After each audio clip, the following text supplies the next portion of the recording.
بەڵاوبوونەوەی وێنەی دکتۆرە لەیلا سۆفی دایکی چالاکی مەدەنی میسری عەلا عەبدولفەتاح لە بەردەم زینداندا کە لە چاوەڕوانی دیداری کوڕەکەیدا خەوی لێکەوتووە.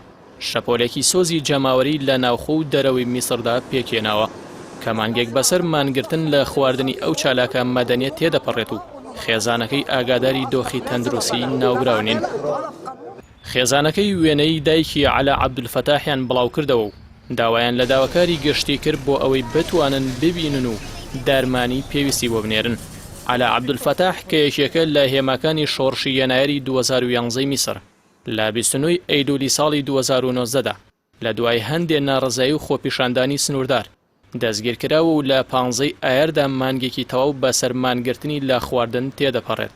بەڵام بە پاساوی بڵاوبوونەوەی پەتای کۆرۆنا ڕژێمی میسر دیداری خێزانەکانی لەگەڵ دەستگیرکراوەکاندا قەدەغە کردووە کە خێزانەکان و ڕێکخراوەکانی مافی مرۆڤ نیگەرانن لەو هەنگاوی ڕژێمی کودەتا، چونکە لە دوای مردنی هونەرمەندی لاو شادی حەبەش مەترسی لەسەر زیندانیە سیاسیەکان زیاتر بووە، هەروەکو لە مردنی لە ناکاوی سەرۆکی پێشوو دکتۆر محەممەد مورسی لە ناو هۆڵی دادگادا ئەو ڕاستیە بۆ هەمووان ئاشکرا بوو کە ڕژێم دەیەوێت بە ئارامی و بێدەنگی لە زیندانەکاندا نارەکانی لەناو بوات.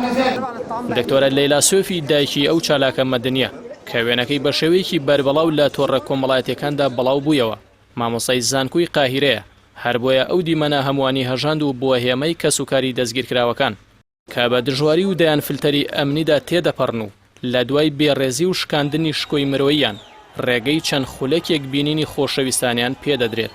بە تایبەتی بڵاوبوونەوەی وێنەکەش لە مانگی ڕەمەزاندا هەستی هەمووانی بریندار کرد.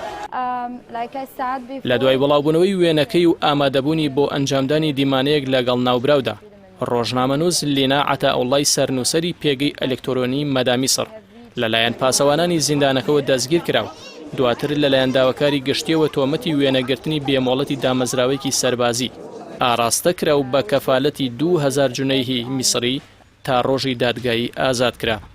میسری کودەتا و دیکتاتۆریەتی سیسی بۆتە گۆڕستانی ئازادی و هەرهەناسەیەکی ئازاد. دەستگیرکراوە سیاسیەکانی ئەو ڕژێمە ژمارەیان لە 70,000 کەس تێپەڕیوە و زۆرینەیان لە ئیسلامیەکانی ئەو وڵاتن. میدیا بەتەواوی پاشکۆی دەسەڵاتی سەربازی و ئاسایشی ئەو وڵاتەیە. هەر ئێستا 29 ڕۆژنامەنووس لە زینداندان و 15 پێگەی ئەلکترۆنی سانسۆریان لەسەردانراوە و لە ناوخۆی ئەو وڵاتەدا نابینرێن کە یەکێک لەوانە پێگەی مەدا میسرە کە لینا عەتاوڵا دامەزرێنەر و سەرنووسەرێتی.